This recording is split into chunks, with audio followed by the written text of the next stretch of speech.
Welcome to a sanctuary for those seeking peace and clarity.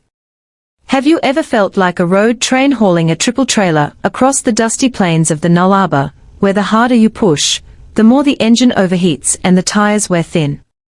We often carry burdens on our backs that were never ours to begin with, the crushing weight of others' expectations, the sting of ungrateful criticism, or the exhausting weight in front of a door that was never meant to open. Today, I'm sharing 3 special fables set against the rugged and majestic landscapes of Australia. These aren't just stories, they are mirrors reflecting the soul, helping you realize that forgiveness isn't about returning to a toxic place, it's a decision made for your own peace. Why would a dedicated alarm clock bird choose silence and fly away? Why can kindness sometimes become a shackle? And why is walking away from a locked door the most powerful act of freedom? Let's dive deep into these lessons from the land down under to find out. Before we begin our journey through golden wheat fields and vibrant coral reefs, if you are someone who thirsts for wisdom and wants to nourish your soul, hit that subscribe button and ring the bell. Subscribing is more than just a click. It's a witty way to tell the universe, I'm ready to live a lighter, wiser life. Join our community of those who know how to let go to grow right now. The first tale, Jacko's laughter on the sheep station. On a vast sheep station in the remote Australian outback, where red dust coats every fence line, lived a kookaburra named Jacko, inspired by Nislo. Jacko wasn't just any bird, he was the station's vibrant, living alarm clock. Every morning, before the first light touched the silver-green leaves of the eucalyptus trees, Jacko was at his post on the highest branch. His loud, rhythmic laugh echoed across the shearers' quarters, waking the workers from their lethargy and reminding them of the new day's duties. He did it with pride and energy, saving them from laziness. But what did he get in return? Instead of a cheers, mate, he received insults, harsh words, and even old boots thrown his way. Shut it, you crazy bird, one shearer would yell. You're ruining my bloody sleep, another would growl, throwing stones aimlessly. Jacko silently endured this humiliation day after day. Finally, one cloudy morning, after hearing the final scolding, he sat on his favorite fence, looked at the horizon, and thought, where effort has no value, trying again and again to prove yourself is foolish. Leaving with self-respect is the greatest solution. He took a deep breath, let out one final laugh, and flew toward the unknown in search of a place where his existence would be respected. That night, a strange silence fell over the station. Without Jacko's warning, the workers slept through the night. Stock thieves, knowing the routine, took advantage of the silence and stole the entire prize-winning flock. When the farmers woke, everything was gone. Only then did they realize Jacko hadn't just woken them up, he had protected them. But by then, it was too late. The second tale, Amara and the restless traveller at the Billabong. On the bank of a vast river in tropical Queensland, lived a long-necked turtle named Amara. Amara was calm, strong, and incredibly kind. Every day, he fought through violent waves and slippery stones to help his friend, a restless frog named Nico. Nico was never satisfied. He complained constantly and refused to learn how to swim in deep water.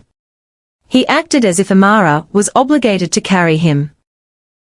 For years, Amara hauled Nico on his back across the river, but Nico never said a single thank you. Move it, Amara. You're slow as a wet week. Nico would snap. The moment they reached the shore, Nico would jump off and rush away without ever looking back at the exhausted turtle. When a severe drought hit, the river level dropped, and stones appeared like a natural bridge. Seeing this, Nico hopped off Amara's back in the middle of the river without a word. I'm free. I don't need that slow turtle anymore, he thought. Amara stood alone, feeling not just the weight of his shell, but the burden of years of neglect. An old heron landed nearby and said, Amara, you have the power to cross the river, but from now on, decide carefully who you allow to ride on your back. Not every burden is meant to be carried. Amara wept, realizing he needed to forgive himself, not for Tico's sake, but to release the resentment from his own heart. When the rains returned and the river swelled, the stones disappeared. Tico stood by the bank, terrified of the current, waiting for a ride that would never come. Amara was already far away, living his life with a light heart. The third tale, Nico and the Closed Door in Sydney. In a narrow alley in suburban Sydney, lived a stray cat named Nico. Nico survived like a wounded soldier, dodging traffic and finding scraps near Queenslander-style homes. Every morning, Nico sat in front of a luxurious house where an empty earthen bowl sat by the door. He imagined that one day, the woman inside would pour some warm milk or gently stroke his head with love. She saw him through the window every day, but she never opened the door. One freezing winter morning, a golden cat sat beside him and asked, "Don't you know this door will never open for you?" Nico lowered his head, "But I've waited so long." The golden cat replied, "You were not born just to wait, you were born to find your own happiness."